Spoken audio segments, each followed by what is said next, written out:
In college football this past weekend, Clemson continues to beat all comers, while USC finally lets one slip away. In the NFL, you know him, you love him. Played for Clemson last year. Oh yeah, at least I love him. Deshaun Watson is the man. We'll update the season's first quarter in the NFL. Jamal Murphy will be with us for the latest injury and fantasy news and much more as the OFN on PSN starts now.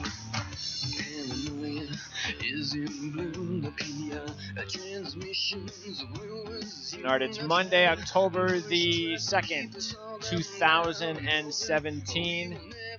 I'm your host, Greg DePalma, and that's it for September, man. Wow. The first month of the football season is over. It goes by fast, doesn't it, everybody? All too fast. Anyway, Jamal Murphy will be with us at the bottom of the hour, and we'll talk about, again, the latest fantasy news as well as the key injuries that you want to keep an eye on. Of course, the biggest one is Dalvin Cook, and boy, Minnesota. You know, we were talking the other day about how Maryland, no team in college football has dealt with more quarterback injuries over the past 5 years than Maryland. I'm not sure a team has dealt with more injuries, period, at key spots over the last few years than Minnesota. Wow. I mean, Sam Bradford, first Teddy Bridgewater, Sam Bradford after maybe the biggest game of his career, and now Dalvin Cook. I mean, this is just terrible. I mean, you hate to see this in the NFL. You just do. Especially, you know, you hate to see it from young, talented players, and you hate to see it on teams like Minnesota. I mean, if there's going to be serious injuries happening in this game, how about the Patriots? Throw something on them. I know Edelman's out, but you know what I'm talking about. I mean, it's and in every sport you see this. Oh yeah, this guy winds up transferring, or this guy winds up getting caught for cheating or injured, and oh yeah, it just happens to be on a team that was an up and coming. It's like last year, was it who was that team? Creighton. Creighton looked like in college basketball that they were going to be a real Final Four contender. I mean, Creighton, everything was going great, and then all of a sudden they lose this tremendous player, and you're like, you got to be kidding me. How come tremendous players don't get hurt on Duke? You know, Kentucky. They get hurt on up-and-coming teams that haven't been there before. So anyway, that's the thing that really bothers you about hearing about injuries, even though it should bother you, period. So we'll talk about how it'll affect the fantasy game a little bit later on. Let's tell you what, let's start with the NFL. And we take a look at a combination of what happened on Sunday as well as the quarter point of the season for most of the teams outside of Miami and Tampa Bay. But and I don't know how updated. I know these are updated, but I'm going to take a look at. I'm going to go down based on the odds, the most recent odds to win the Super Bowl, and as well as, of course, the divisions. We'll start in the AFC East. All right, look, Patriots. I don't know what to think about what's going on here because on one hand, you go, yeah, it's only 4 games. We've seen them play this poorly before. They'll be fine. On the other hand, though, there have been issues. I mean, there just have been.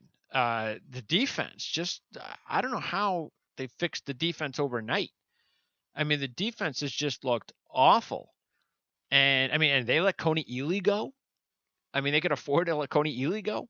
I know Dante Hightower's been hurt, and you know they've had some players retiring, and they've had some moves. They've brought in Gilmore, and okay, maybe they need to get. I don't know. Maybe Butler's not happy there. Maybe he felt like a lot of people thought he was going to get traded. Maybe there's some issues there. Maybe they don't have the chemistry going there. David Harris, I thought he was supposed to be. So, oh my God, the Jets let David Harris go, and then how much better the Patriots can be with David Harris. David Harris doesn't even play. He's not even active. Well, Derek Rivers, he was supposed to be a big part of their defense as a rookie. He gets hurt. He's out for the year. And then of course, you take a look at the offensive line too. Yeah, that hasn't been all that great this year. The offensive line has had some issues. I don't know. I mean, even though I think that the offensive line maybe gets a little bit more exposed now because of the fact that the Patriots have to try to score 40 points a game to win, There is something to that. There really is. When your defense is playing a lot better and you're usually leading by 10 or 14 points every game going into the second half, you're in a little bit more cruise control. You could even run the ball a little bit more with LeGarrette Blount. Oh, that's right, he's not there. So I don't know. But they're still 4-1 to win the Super Bowl. I mean, look, I couldn't look if you took New England early in the season, fine. But I don't know how anybody takes New England right now, unless by the time we do our futures report later in the week, and we see the numbers move. Maybe if they go to 6-1 or 7-1, we can start talking about taking the Patriots. But there's no way they could be 4-1 still in a couple of days, right? Who would take the Patriots to 4-1 right now? But in this division, Buffalo, I think, is the story without question. And that is because of the fact that their defense has been playing phenomenal under McDermott, the first-year head coach. Look, the offense doesn't do anything. It doesn't do anything. I mean, okay, they got Charles Clay. All right, we'll talk more about him maybe later on, or on our fantasy show on Thursday, which, by the way, is Thursdays now from now on. But I don't know. I mean, I don't know how they do it with smoke and mirrors, but it's the defense. And even though the defense, it's really about you got to give it to the coaching, because this defense has a couple of good players. I mean, Darius and Kyle Williams are very good at what they do inside.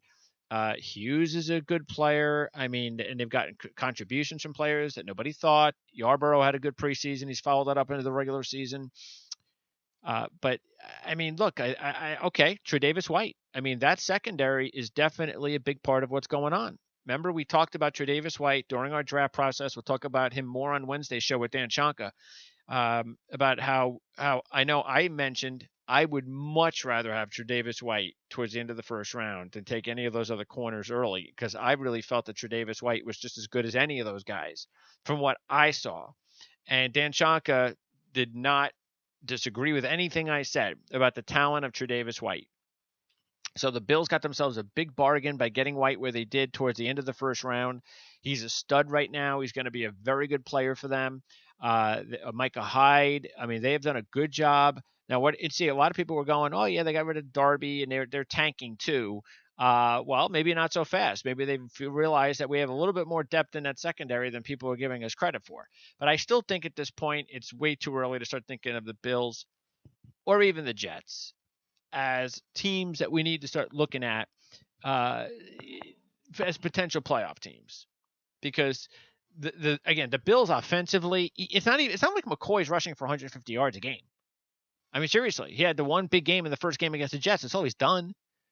So that's why I'm saying it's like, and now they lose Matthews.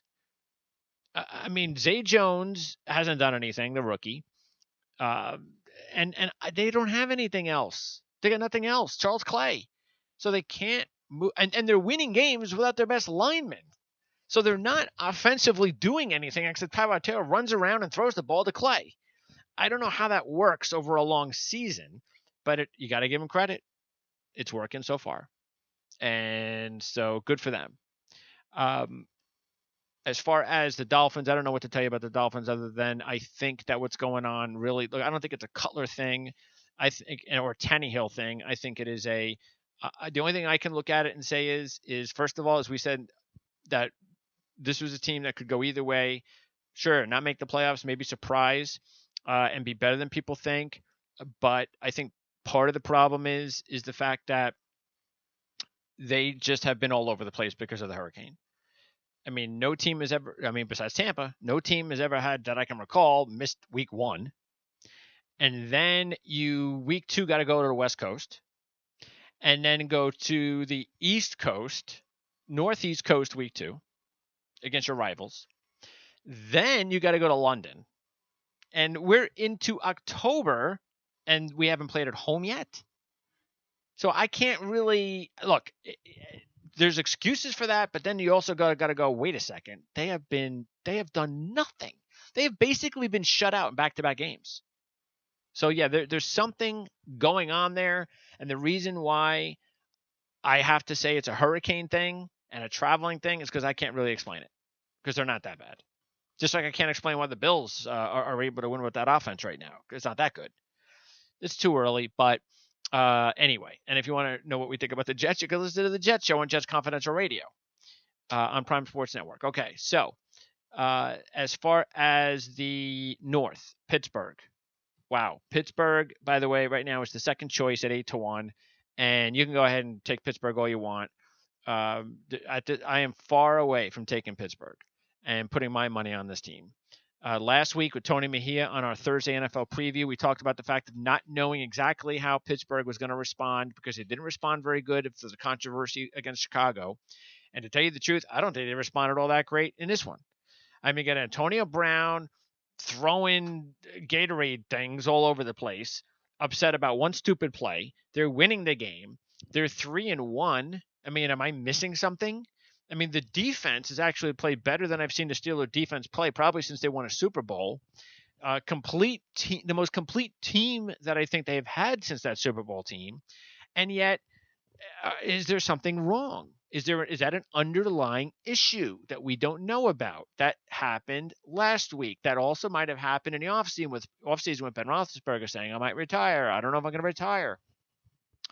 And I don't know. I told you after the Patriot loss in the playoffs, I totally distrust this coaching staff anymore.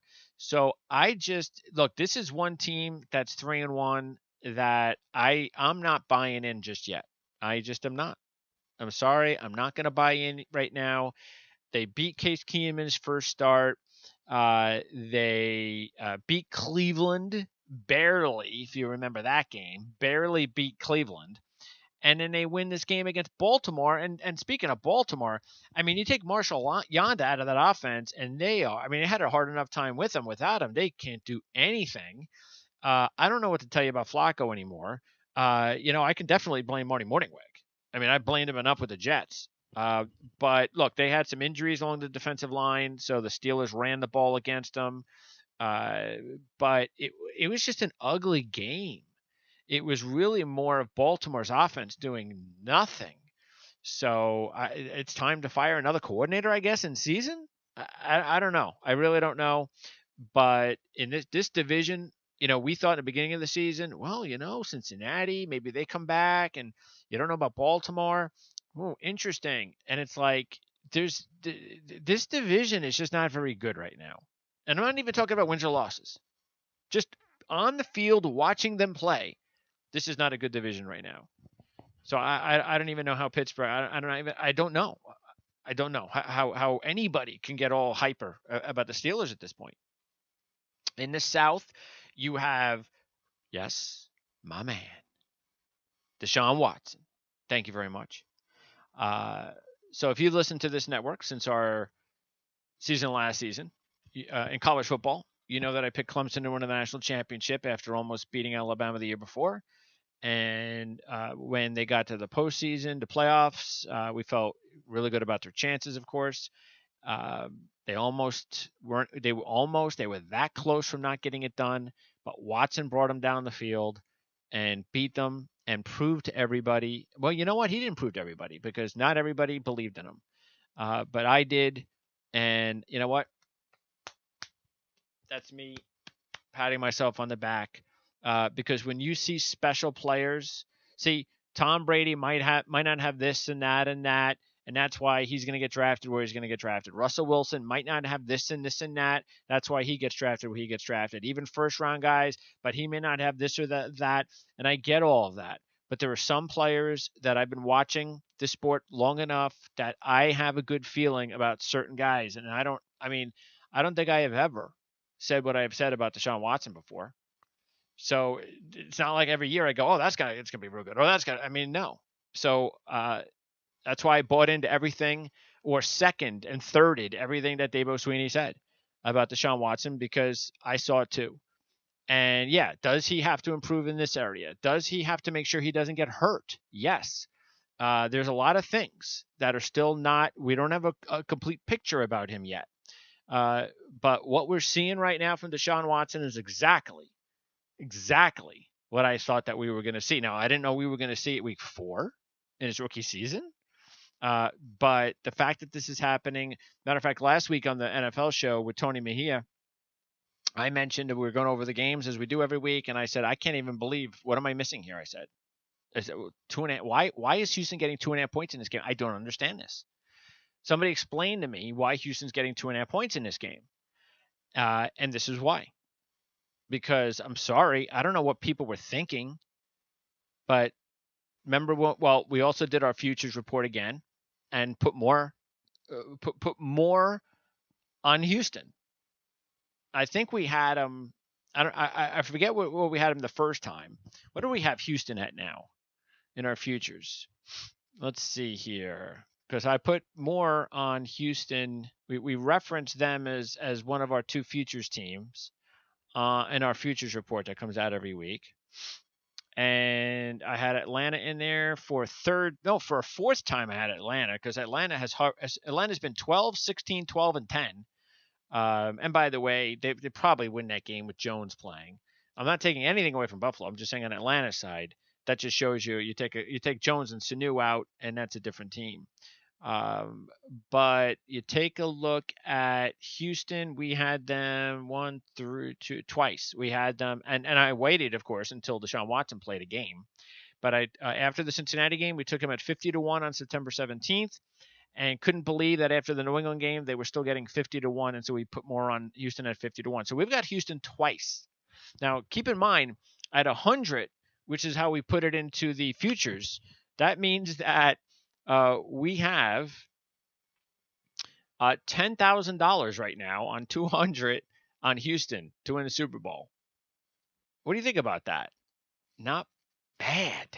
Now, look. They might still be, I tell you right now, if you even wanted to wait this long and they're 25-1 or 20-1, that's still a bargain.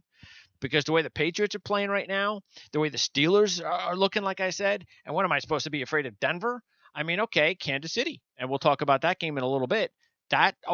Realistically, okay. Yeah, that's a potentially dangerous team.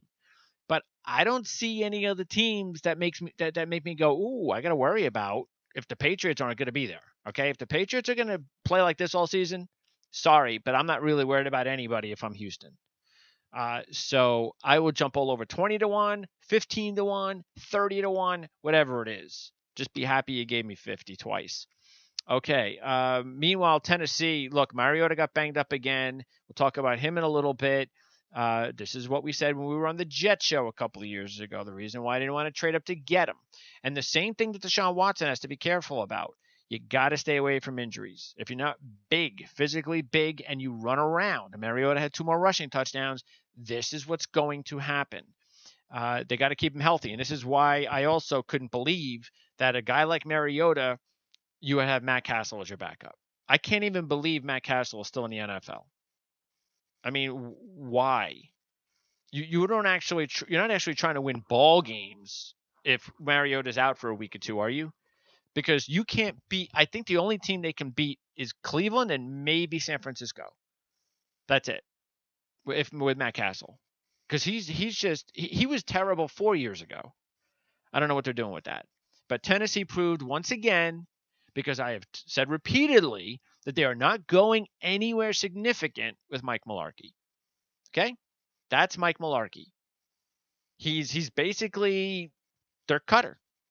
Maybe you get to 500, maybe 9-7, maybe you get to the postseason once in a while, but you're not winning a championship. And if you are, it certainly isn't because of you. It's going to be because somehow you ended up with like some fantastic personnel grouping.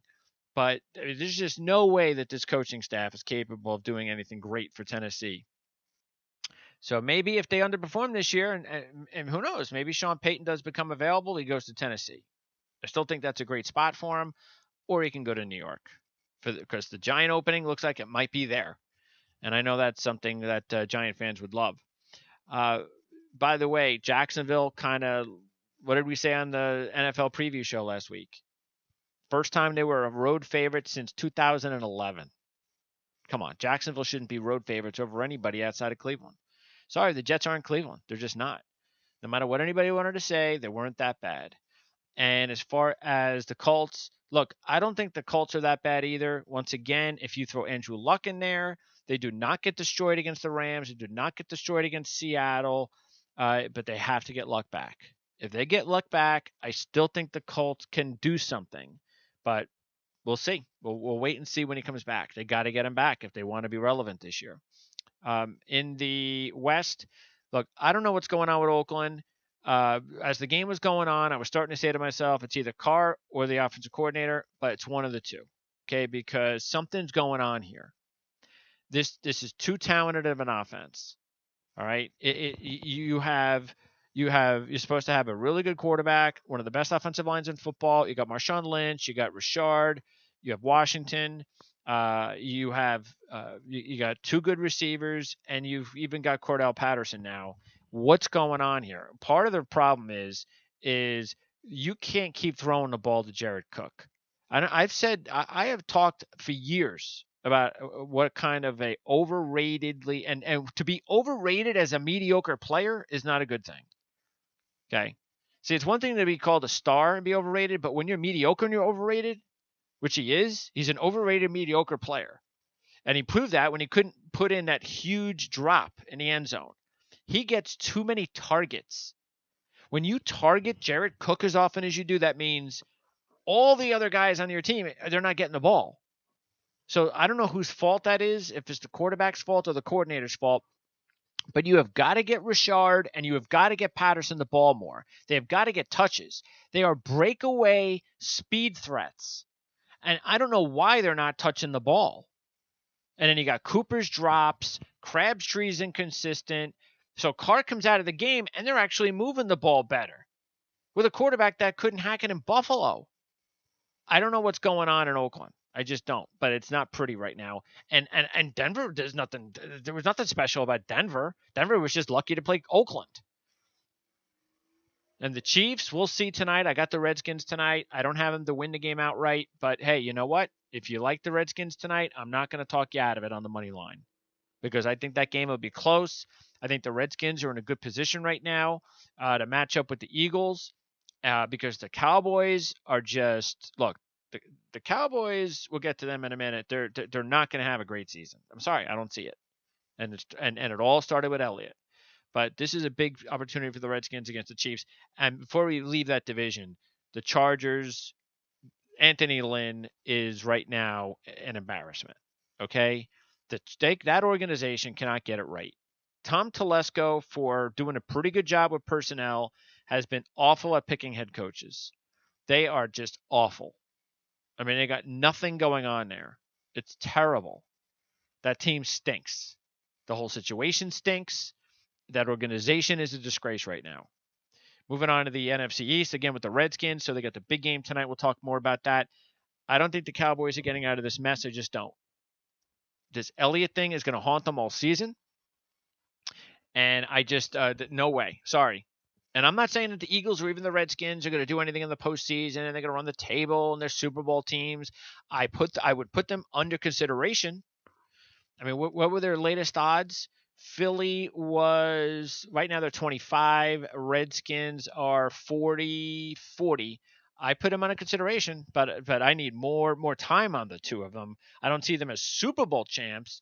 But look, you have to reevaluate yourself if you take the Patriots out of the equation. And I'm willing to do that. We like the the Eagles when the season began, so that's going fine. And Redskins have definitely overexceeded our expectations this early. We thought they would get better as the season wore on. They've been better now. So, but we'll see. We'll see tonight. Tonight's a big test for the Redskins. And I don't know what to tell you about the Giants. The Giants are not that bad. It's one of those seasons. This is the parody of the NFL. Week to week, injuries, Beckham. Close games, you lose them instead of win. This is what happens. If the season started over again and Beckham was healthy, they could be 3-1. That's the NFL. I can't explain it anywhere else. I will say I think it's time for Wayne Gallman to be the number one back, though, because Perkins is not doing it, and Gallman comes in. It didn't look too bad. And what is he? Clemson running back, national championship. Yeah, I'm not a Clemson fan. So over in the North, okay, Packers beat the Bears. Yeah. And Trubisky's going to start. Well, we talked about that last week. It was about time, and now he's here. So no big surprise. That's the right call. Detroit, big win over Minnesota. Again, Cook out. I don't know what to tell you. Latavius Murray. I mean, that's it. I think the Vikings are done. But good win for Detroit. They didn't do anything on offense, and yet they found a way to win. Matthew Stafford didn't have a big game, and he found a way to win, and it was on the road. I know it was Case Keenum, but still he had a big game the week before against Tampa Bay. So huge win for Detroit. They're definitely a team that I want to keep an eye on, and their latest Super Bowl odds are 28-1. In the South, Atlanta. Well, look, they lost. Whatever. I am concerned about Ryan's picks the last few weeks, but look, Jones has not been 100%. Sanu's hurt. I do think they got to get the ball to Coleman more. He proved it in this game. He's an electrifying player. Freeman's a very good running back, but they still got to get Coleman the ball more. And I just there were certain situations in that game where I realized the old Matt Ryan was coming back, and that's what happens when you don't have all your offensive pieces in place and you have to rely on your quarterback to do something. He's not that elite type of player, and we see that in these circumstances. But the Bills did a great job of putting pressure on him, and he didn't respond very well. Saints, remember I liked them in the beginning of the season as a good sleeper.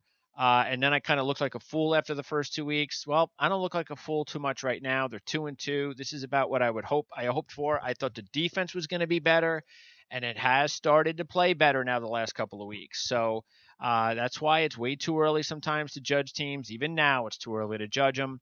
But I like where the Saints are right now. And I think they got a nice thing going. I still think they should keep Adrian Peterson on the bench or trade him. I think all he does is distract with the flow of Ingram and Kamara. But hey, big win for them over in London, and just keep an eye on them. Tampa, I'm not. Again, Dirk Cutter. They probably should have lost that game. I just don't see it. I'm sorry, I don't. And then Dirk Cutter says, "Oh, Doug Martin. I'm not even sure. He's necessarily going to get his job back. I mean, are you freaking kidding me? Jaquiz Rogers is a good backup. He's not better than Doug Martin. You want to light a fire under Martin? Fine, we'll see. But if Martin gets back this week, which he should, the guy has to, in a couple of weeks, be the starter. Otherwise, you're clueless. But Tampa Bay, look, a win's a win. I'm just not seeing it right now from them either. Carolina, I don't know what to tell you with Carolina because right now I would have to say, okay, good. This is, again, we're going to reevaluate after 4 games. And if I'm going to do that and they're 3-1 and Cam Newton, everybody's dissing us. Well, why shouldn't we dish you? I don't understand why these players do that sometimes. Like, you play like crap and we're supposed to go, oh, no, that's okay. It's okay for you to play like crap because you're still great. You're awesome. I mean, I guess what are they? They're like these gods that we're just supposed to bow to. Yes, Cam Newton, you have looked crappy for 3 weeks, but you are the god. I mean, it's ridiculous the way they react. So, of course, we're going to critique you for not playing what you're trying to tell us you played well the first 3 weeks. So he goes out and he plays well, but it's against the worst defense probably in the NFL right now. It is a step up, and because of that, and if he gets his timing back, which we've been waiting for, now they become dangerous potentially down the road. So, yes, I think Carolina has proven, at least for now, that they become a team to keep an eye on at 33-1. Absolutely. But we need to see at least another game or two. But that was a huge, huge performance by the Panthers offense. And, hey, I guess playing the Patriots now is the best thing to happen to a struggling offense. And then finally in the West, I don't know what to tell you about San Francisco. I just don't. That was one of my money line plays and my upsets, and I don't know how they didn't win that game. I just don't. I mean, they were bad. As bad as that game was, because San Francisco probably should have won that game 10 different ways. And every time they would make like a big play, like the next play, a guy would like drop a wide open pass. Or they'd have a big play and it'd be a penalty and then sack and then it'd come out of field goal range. It was bad. And they had the lead. It's like every time they kicked the field goal, Arizona kicked the field goal. Then they kicked the field goal and Arizona kicked the field goal. And they go to overtime and then they march down the field for 8 minutes. And of course they can't punch it in because who punched it in this game? So they kick a field goal. And Arizona, which had done nothing the entire game, okay, 4 quarters, and then they get the ball with 2 minutes to go in overtime, and you're thinking, all right, well, outside of San Francisco, you're probably thinking, okay, the best they can do then is give up a field goal, and it's a tie, so that's okay, I guess, but you should be able to win this game, right? No. You give up a touchdown and lose the game. And I'm sure people in San Francisco are going, yeah, we kind of expected that, the way this game went and the way our team is. But that was just, look, Aldrich Robinson, you should just cut him. That guy stinks, okay? Taylor is good. That kid, that rookie receiver is going to be a good receiver. He's got sure hands. Garcon has sure hands. But they got to bring in another receiver because you can't, just like Jared Cook of Oakland, you can't keep throwing the ball to guys like Aldrick Robinson and have him keep dropping balls and doing stupid things because I don't know what that says about your team. If you keep just allowing a guy to make mistake after mistake and you just keep bringing him back and throwing him out there and giving him reps. I mean, okay, if you want to do it for one game because other guys are inactive, well, just make sure this week that Aldrick Robinson is not inactive. I mean, he's not active because he's terrible. I don't know what that. Come on, I mean, wake up. Somebody else on that team's got to be better. But that was just an ugly game, and I don't even know how Arizona could feel good about that because they were awful. I don't even know how they won. So forget about Arizona; they're going nowhere. But the Rams are the big story. Seattle, okay, nice win, but Seattle still dealing with all sorts of issues. That was an ugly game until Brissett just started to throw the game away himself personally. But that wasn't no easy game for Seattle.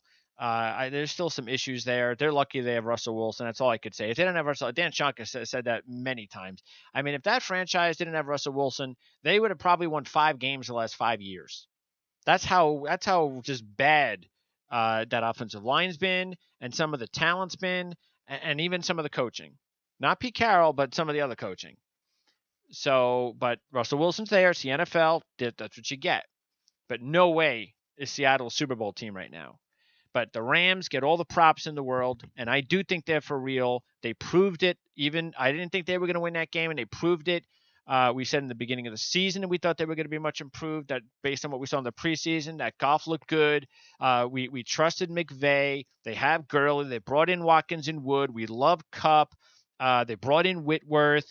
And this is a for real offense. They are striking it, and they did it against a good team. Not a great team, but a good team on their home field. That is huge for the Rams. They got Seattle this week, and I expect them to win that game as long as they keep playing the way they're playing, because they're playing better than Seattle right now. And you know what?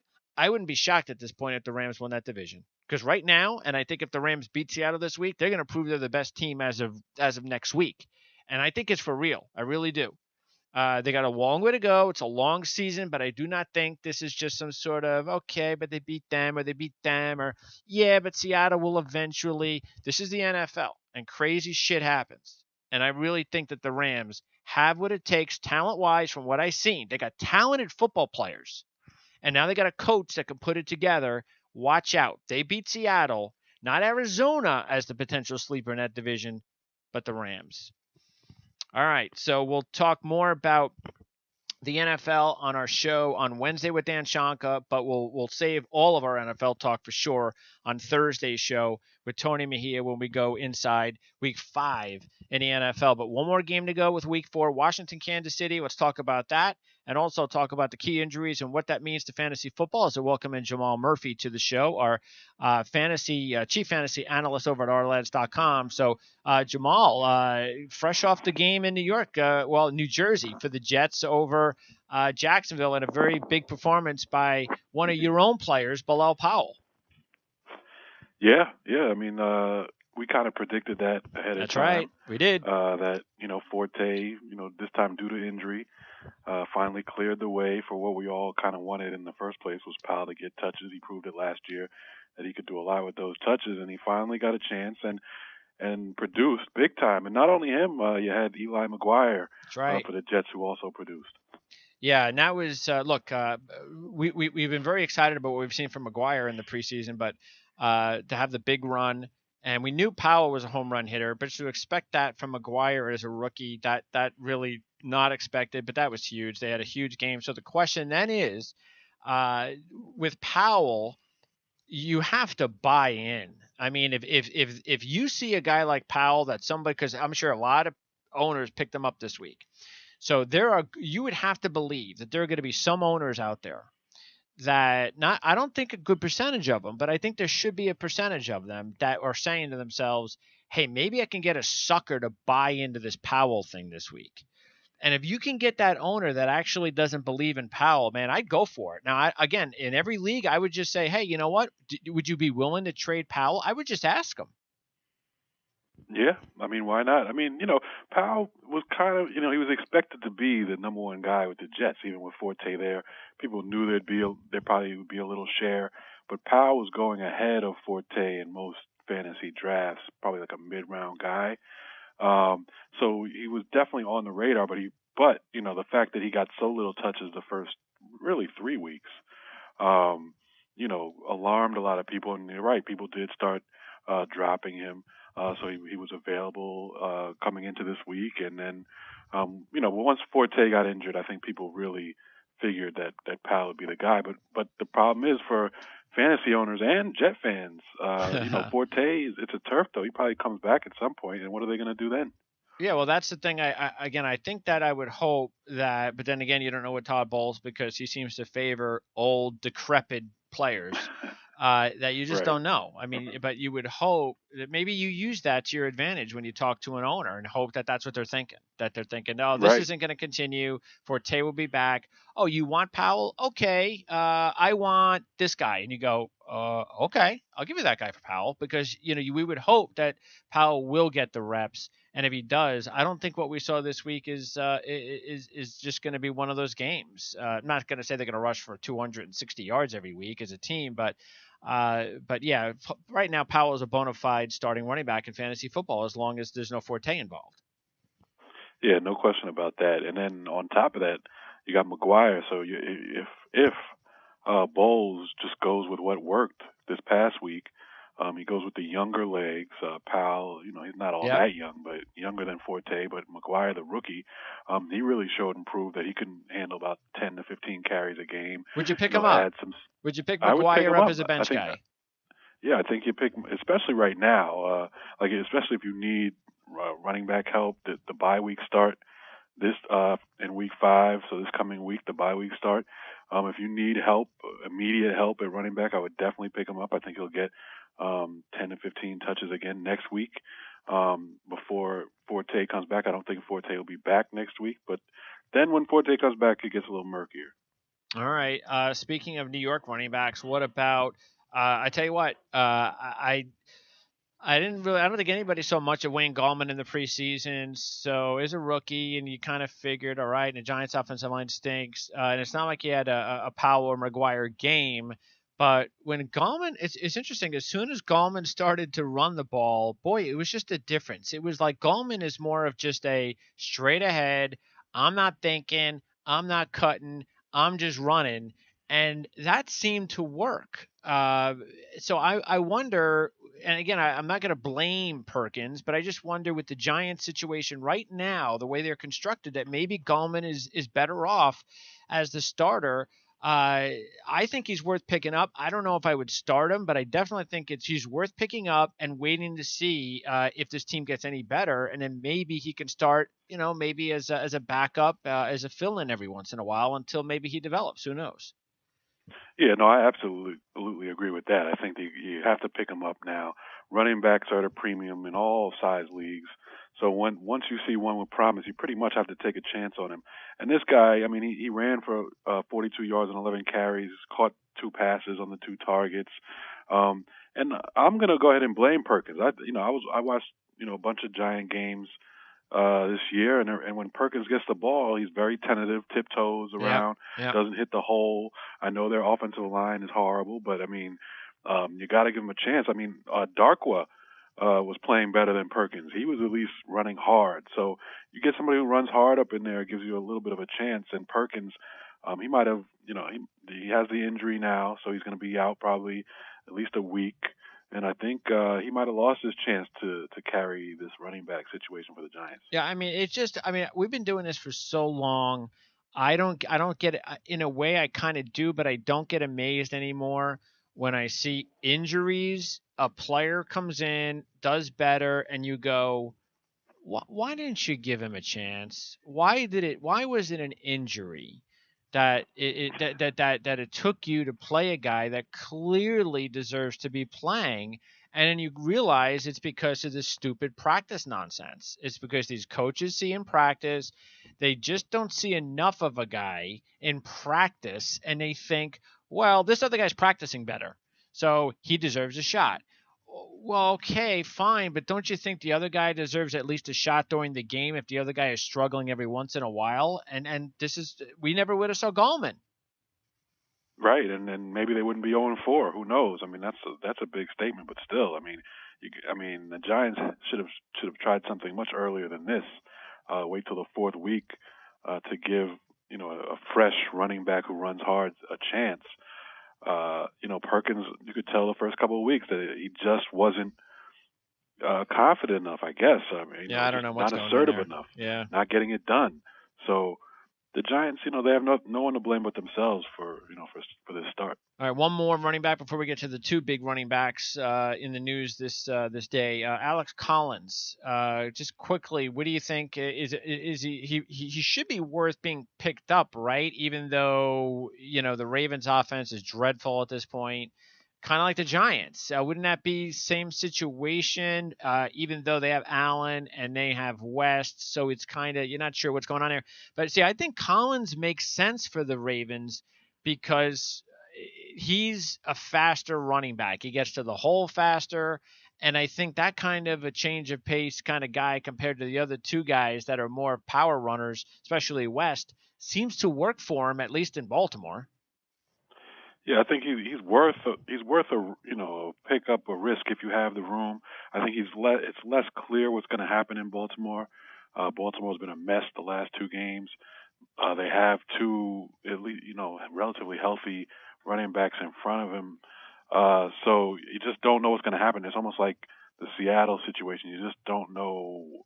There's no like real number one uh, that you can count on. But I think if you like what you've seen from him, if you watch the game and you feel like he, he looks like he could be a keeper. That's the type of thing you have to do sometimes in fantasy. Pick a guy up on a hunch. Obviously, don't start him that first week, but sit on him and hope he gets his chance. All right. Now, the big news, and I talked about this before, but this is just awful news from Minnesota and a player that we would have really liked to have seen on the Jets. Not that, hey, we're happy with McGuire and Powell now, but we were talking a lot about Cook and what kind of a player, an impact running back it could be in the NFL, and he sure looks that way. And all of a sudden, he gets hurt and he's done. Boy, if you're a Minnesota fan and what you've been through for the past couple of years with Bridgewater and then Bradford and now Cook, it's deflating. This is a huge loss. I don't believe in Latavius Murray at all. Sorry. I hear you. I mean, and especially when compared to Cook. I mean, Cook just looked like a star from the first game. Natural running back. Had all the talent in the world. And then this happens, man. I mean, this is it's football. It's the NFL. It's not all that surprising when running backs go down. There's a handful of them a season this happens to, but unfortunately in this situation it's Dalvin Cook and it's Minnesota. Fantasy wise, you're not going to be able to replace Dalvin Cook. That's just the way it is. Even if you pick up Latavius Murray, he's not going to give you the same production, but he could be a fill-in for you. Might get you a handful of points each week, and then he's probably going to split more time with McKinnon, Yeah. Jerick McKinnon. So I mean, it's just a tough blow. Yeah. Like I said, you're not going to really make up completely for that loss.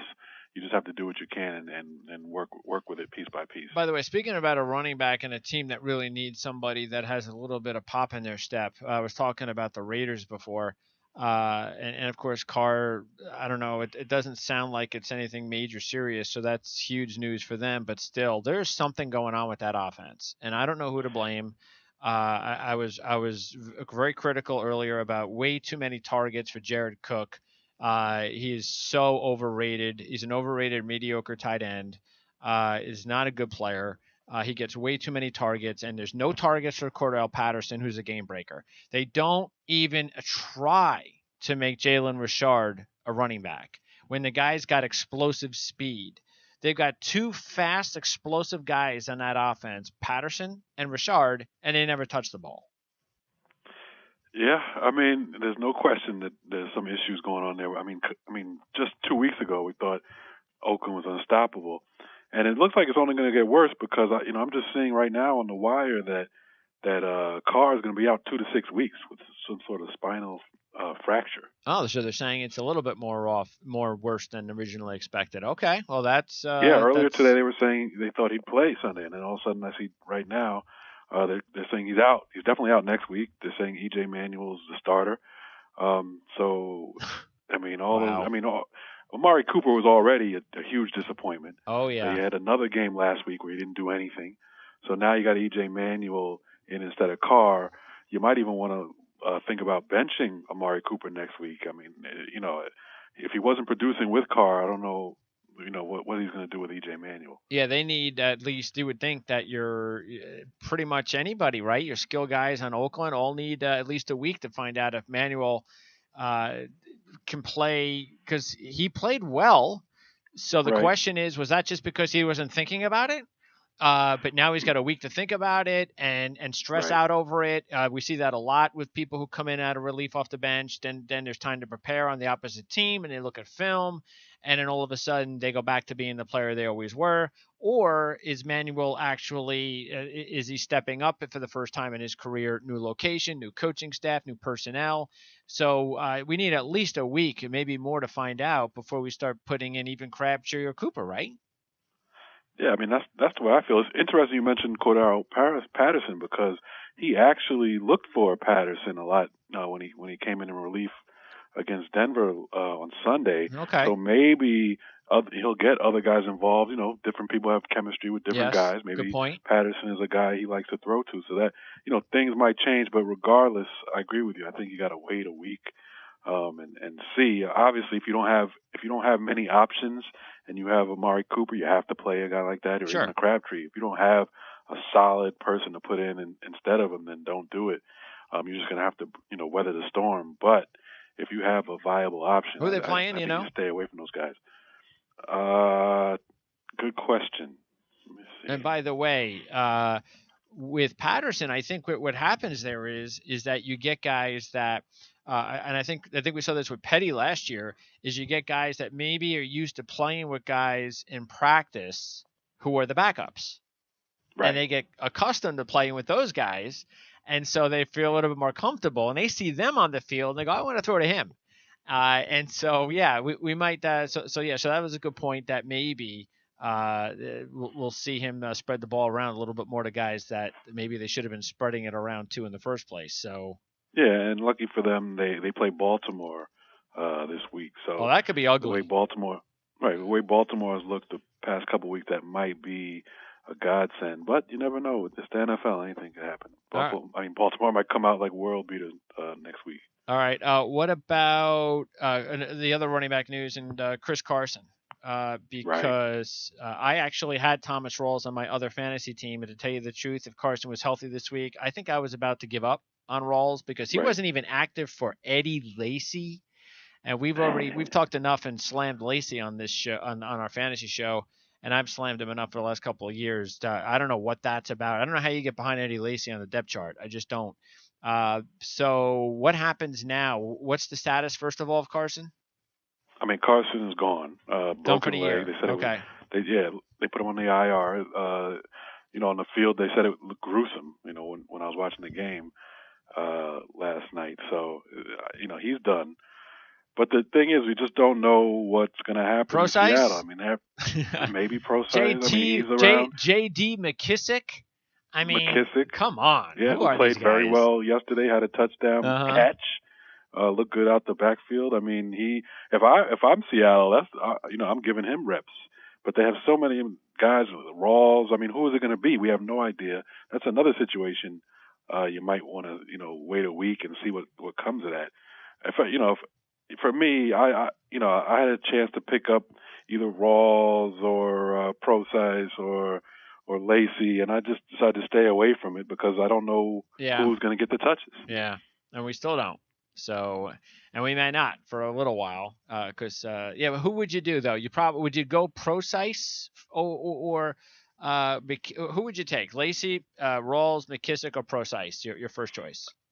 I would go McKissick and then Rawls. That's McKissick because he's a young shiny toy like Carson. He did a lot already. Last game he showed improved. Okay. Rawls has done it in the past. He's the next guy because Carroll's kind of leaning towards saying that he's going to be the number one guy, but I would go When? McKissick if Who said you had that? to choose. Why did Carroll say that? I read something that he kind of intimated that he would that Rawls would be the number one guy, but You see how weird it's that like is for him it's to say that? very vague. Who knows what he meant? How weird is that? I mean, you inactive the guy one week, and the next week he's your starter. I mean, it's just weird. Right. You don't know Exactly. what to take. That's why I don't trust it. Yeah, and you shouldn't. Because we all thought Rawls was going to be the guy in opening day, and then Carson became the man. All right. So, and by the way, what about Marcus Mariota? Because he went up against my boy Deshaun Watson and got licked. And once again, though, this is the thing about Watson, though. I think he should look at what happened to Mariota and avoid as much as you can getting hurt, because Watson is not a big boy, and he likes to run around like Mariota. And look what's going on with Mariota, because that's the one thing that could derail Watson's progress. But as far as Mariota, is he going to play next week? Is he ready to go? Is everything okay? Well, everything's not okay. It's the hamstring. They're saying now that he could hopefully play on Sunday. So to me, that sounds pretty shaky. You can't count on that. And then the backup is Matt Castle. Goodness. And he Loss. looks disgusting. And they're going to lose Houston, unless they're playing San Francisco, and I know they're not playing Cleveland because the Jets are. So unless Tennessee's playing San Francisco, if Matt Castle plays, it's a loss. Yeah, it's a loss, and it's a loss for your skill guys. If you have Rashard Matthews, Delaney Walker at tight end, maybe the tight end, because bad quarterbacks usually lean on the tight end. But I mean, it's not good if you have Eric Decker, anybody like that. This is similar to the Carr situation. I mean, it totally changes all their skill guys. All right. Now Julio Jones, Mohamed Sanu, they have a bye week, which is good timing. Yeah. So I guess we don't have to really get into much there, but it doesn't sound serious enough to keep him out. So by the time we talk fantasy next week, you get a feeling that we'll probably be talking about Jones starting. Yeah, at least that's what they're saying now, and I wouldn't doubt it. Okay. He's had nagging injuries his whole career, and he usually doesn't miss more than a game or so. All right, Matthews, big blow for Buffalo, because I don't know how that team keeps winning. Their offense is the ugliest 3-1 offense in the NFL. It's basically Tyler Taylor running around in circles and then forward for about 10 or 15 yards and picking up, first downs by a yard and frustrating the defense when he does it.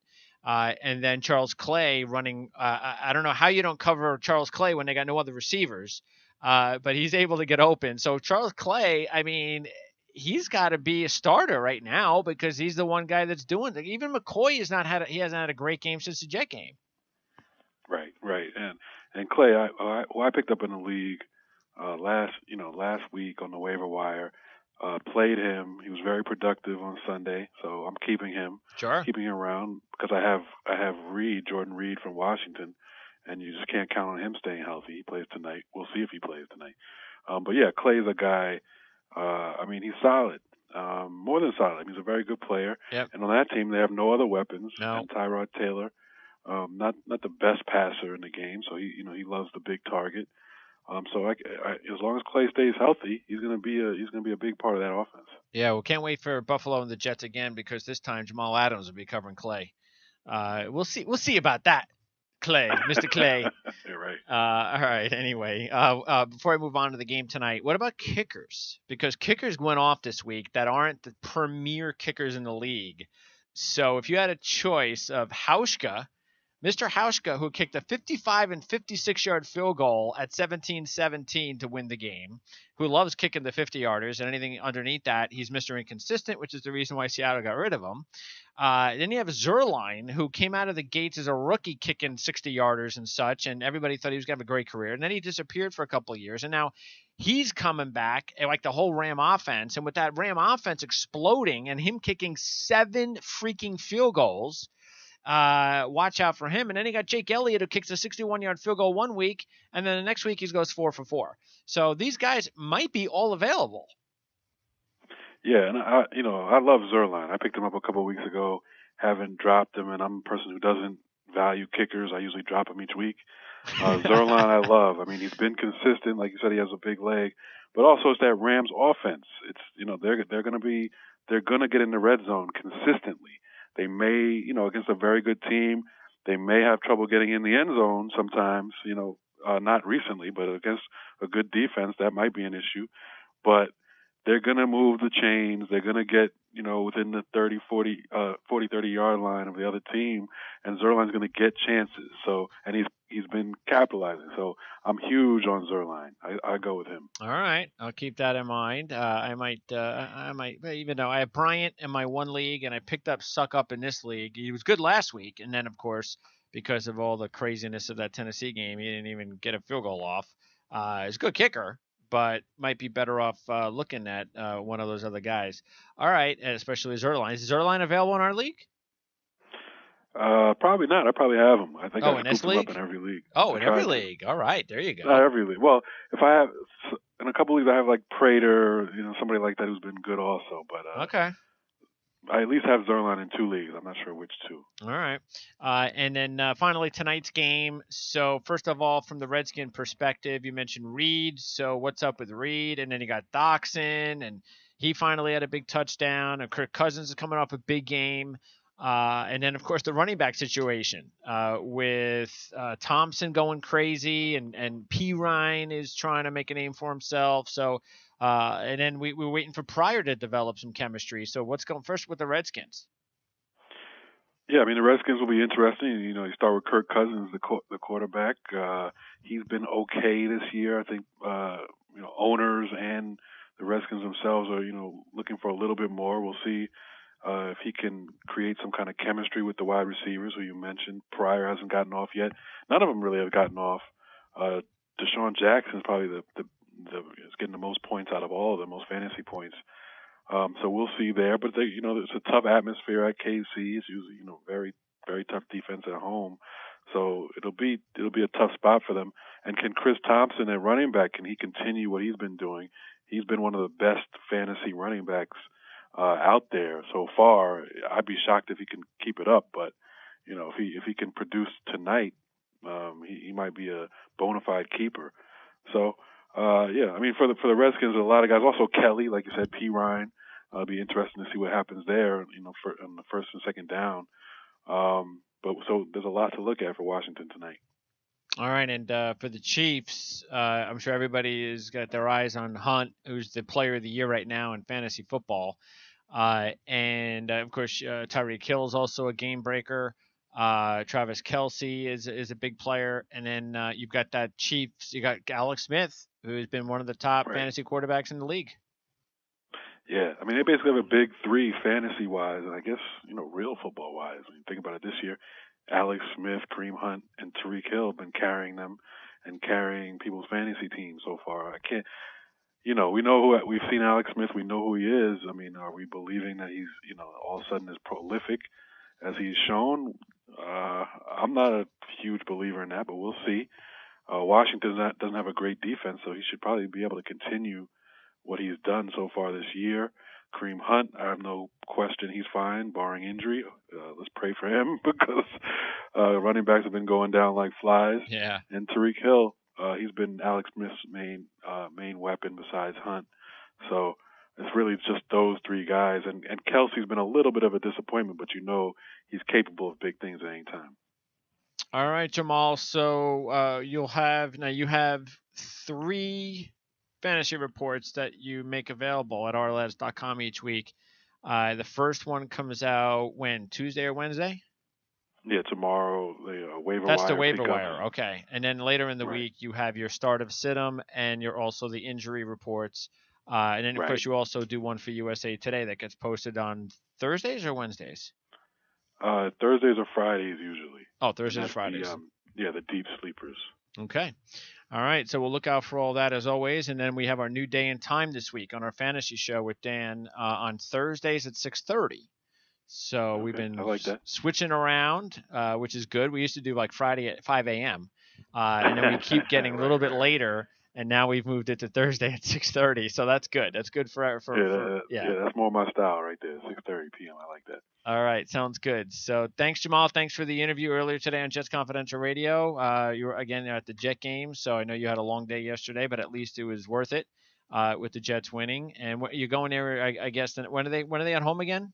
In a couple of weeks? What's their next home game? Yeah, I think they get New England on the 15th. Uh-oh. So that they could be 3-2 Jets against whatever New England is. New England's 2-2 now, right? And New England has Tampa Bay. We better root for them. Yeah, I think we'll be Patriot fans on Thursday. We don't want to see the Patriots losing 2 straight going into the Jet game. I didn't think about that. You're right about that. So it could be like a disaster. Yeah, go Pats on Thursday. All right, sounds good. So yeah, that'll be entertaining if the Jets can go 3-2 with the Patriots in a few weeks. Maybe they'll actually be a sellout. I mean, it's been a sellout. It looked like a sellout to me. Okay. Last game they had the place rocking on Sunday, so the defense was hype. Getting the crowd into it. So the Jets. I don't know. Well, they're young. It's nice. They're young, yeah. Except for the quarterback. The defense, young and exciting. The offense is, we still have 38-year-old quarterback. Issues, yeah. Right. So maybe. Other than that, we're great. Hey, it could be a lot worse. And I don't think we'll be watching any more USC games with some dopey fan with a Jet Darnold jersey anymore. Because between the Jets winning 2 games already, and Darnold playing like crap, I don't think Sam Darnold's thinking about the draft anytime soon. And the Jets right now at this point won't be looking like the first pick. Who knows? Maybe they get Sam Darnold with the 8th pick the way he's playing. Right. Which we don't like you've been saying this all along. Like there's no point in thinking about that stuff now because you have no idea what's going to happen. You have no idea how these guys are going to play this season. You have no idea how the Jets are going to finish. Just relax, enjoy NFL football, and root for the Jets, and let things fall where they may. Yeah, actually, Dan Shanka has his early 2018 rankings out. It's available right now for every position. It's sort of like it's a booklet that comes out, and it goes over the top players. His top overall player is Saquon Barkley. But anyway, the quarterback situation right now, his top 2 quarterbacks are Baker Mayfield and Josh Rosen. So he doesn't even have Sam Darnold as one of his top 2 quarterbacks right now. So long way to go before. And you know what? At this point, Sam Darnold probably is better off if he keeps playing like this, just coming back. Just go back to school because he hasn't played enough. He's not ready. He's not ready. He's going to look like Mark Sanchez. That's what happened to Sanchez. He hardly played, got drafted, came out early, and look where's he now? You're right. So anyway, maybe we'll get Petty in there soon enough, and then we won't have to think about quarterbacks. Not that if the Jets are a bad team, then they won't be able to get someone like Saquon Barkley anyway. But hey man, look at Houston. Not a bad team. They have a late first round pick, and look at their quarterback. And now. They got Deshaun Watson. Yep. Right. So you never know. You never know. Jamal, appreciate it. We'll talk to you on Thursday's fantasy show.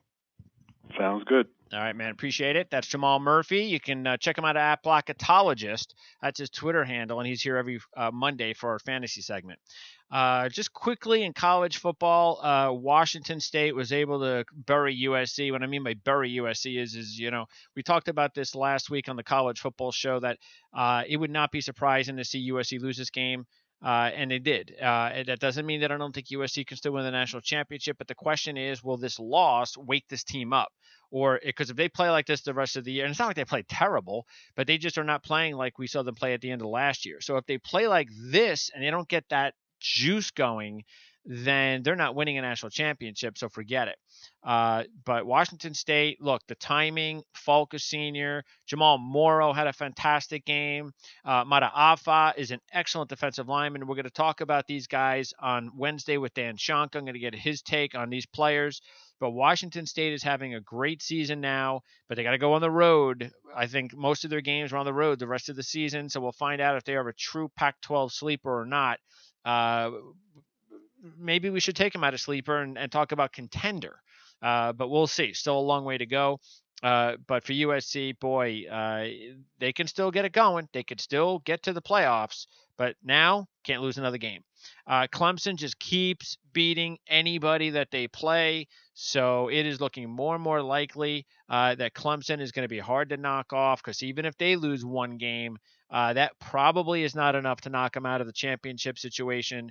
So we'll talk more about that. But I'm going to start thinking about putting Clemson into my futures now. Hopefully, I can still get 5-4 to 1 on them. If so, I'm going to start building that up as soon as possible.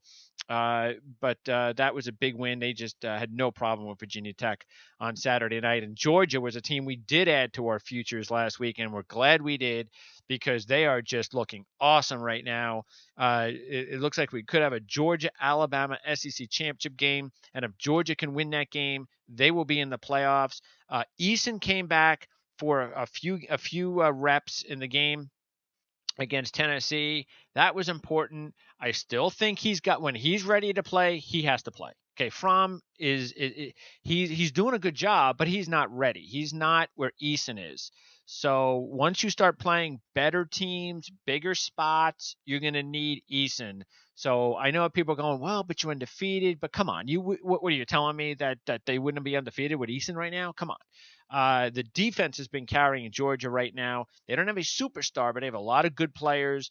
Smart is an excellent defensive coach. That's why we took him in our futures last week, and we're glad we did. They blew out Tennessee, and Butch Jones is doing a lousy job there. We said it last year, and I think by the end of the season, he's going to be gone.